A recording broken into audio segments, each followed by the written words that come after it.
Hello, welcome back to my channel. So a couple days ago, I recorded a conversation with Anne Novella talking about our reading experience of Jane Austen's Emma, which we read as a buddy read. That conversation was incredibly fun, and we talked a lot about sort of what let us down a little bit in Emma, what we weren't expecting in Emma, and our overall feeling during the reading process. Anne posted part one of our conversation on her channel, and so this will be part two of that conversation. Thank you so much for stopping by to tune in to part two. I hope you enjoy it, and I will see you in the next video. Bye for now, and enjoy the rest of our conversation. Would you recommend Emma to someone? Would No, you pass it or no?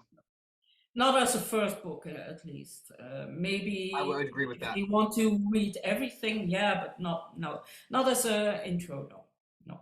Right. I would rather say, or yeah, of course, if they like the movie.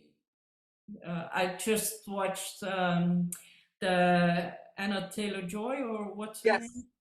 Yes. Yes. Version. From I a couple really years like ago. that one. It was well done. Yeah. It was well The done. I colors and the Yes. styling was immaculate, and It it, was. It it was was well so. acted too. It Yeah, was. I enjoy the movie adaptations of the story, and I yeah, think the reason is because the movies eliminate all of that dead space. yeah, They only take the interesting moments. yeah, yeah, Um, yeah, and the book just has, they have so much more of the superfluous scenes. But yeah, the movies are wonderful, and the yeah, story itself, yeah. the sort of the bare bones of the story is a wonderful plot, and Hmm. the characters are fantastic, and Yeah. they're so quirky and so lively. The Uh, dad. the dad, Mr. Woodhouse, I loved Yeah, reading. He was yeah, hysterical. yeah, Sort of always frightened of any breeze coming through and yeah. never eating anything other than gruel. Uh, the parties that he would Yeah. attend were always hysterical. Mm. Uh, and so I feel like the movie version of Emma Yeah, is what I'll stick with for now. yeah, yeah. Yeah, maybe I can say watch the movie. Right, watch the movie. The movie's great. Yeah, But it's a I great haven't. summary. Yes, it's a great summary. But I mean, I feel like all of Austen's novels translate really well to Mm. film.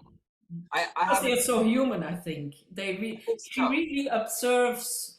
Um, I had the same thing with Vita Sackville West. I never read. Okay. I knew of her and I knew her story, her private story, but her work I never read. And now I read All Passion Spent, for instance, Okay. and it is amazing and really fit for a movie. Oh, It, that's it fascinating. her observations of humankind are Mm. It just impeccable. translate really well Yeah, to yeah, film. yeah. That's really fascinating. Mhm. I mean, I'm sure that makes the screenwriter's job so much more easy to take a Or Austen, not. or yeah, true. It could go You the other have to way. be really good.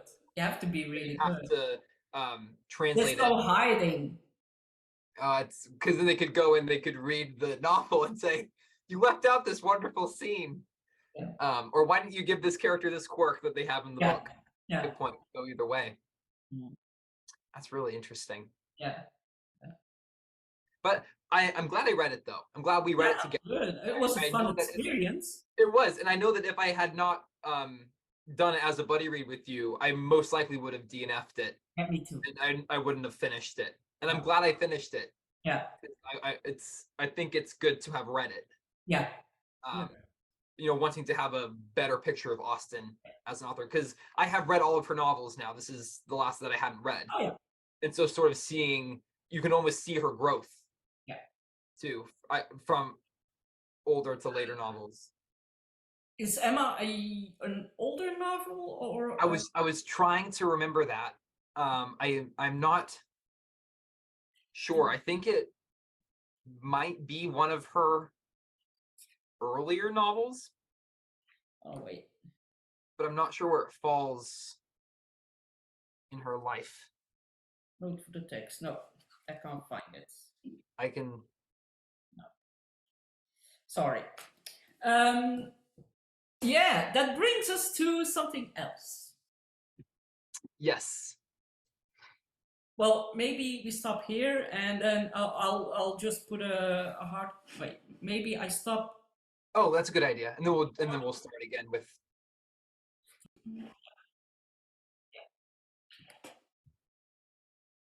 You start. All right. Anne and I have a reading event that we will be hosting jointly on our channels starting in January. That's what we had decided on. Called the Classics World Tour. Is that what you had said, Anne? Yeah. The Classics World Tour, where we'll do 6 novels from 6 different countries, reading one every other month through the year of 2023, sort of to give a broadened horizon to the styles of literature that are represented in the world. Which I've read mainly Western novels. I've read, well, Eastern with Russian literature, but nothing more Eastern than Russia for me personally. And I know you, Anne, you're very well read, sort of globally. Yeah, I really would like to read a Japanese, which I've read. Classic, Chinese. We are already have decided on Borges from Latin America, and then maybe that'll be the first one, I believe. Yeah. In January. Yeah, Borges. So all his short stories. There's a beautiful collection of short stories because he wasn't really a novel writer. He was more about short stories. And maybe we do either a French or an Italian classic, just to. That'd be wonderful. Are there any Australian? Maybe we can also ask our viewers to give us tips, and if they want to join us, if they want to read along, you're all invited. Absolutely. We don't have a set amount of titles yet. No. Like Anne said, so suggestions are welcome. I think we could probably, between the two of us, come up with most of them. Yeah. I'm sure you have a very good African one, for instance. Exactly. Or South Africa, or Arab book, or classic, and they were a lot earlier than us to write really beautiful books. Same goes for the Chinese and the Japanese. So I believe the Tale of Genji. Yeah. Is I mean I'm blanking on 1,000 years old. 1,000 years old. Yeah. And it's supposed. I mean, it's sort of the first of its kind. Yeah. Sort of introduced the novel. Tale of Genji is really written. It's written by a woman, and it's the story of the son of a samurai, I believe, and he does a lot of stuff that isn't really. That's quite shocking for us, especially when it comes to women. But it's interesting, and I've read it. I've started to read it in English. It's really doable. It's really enjoyable to read. It's very interesting in how multi-layered it is, and you learn a lot about the traditions of that time and how how people are perceived in general, and the classes, and it's really interesting.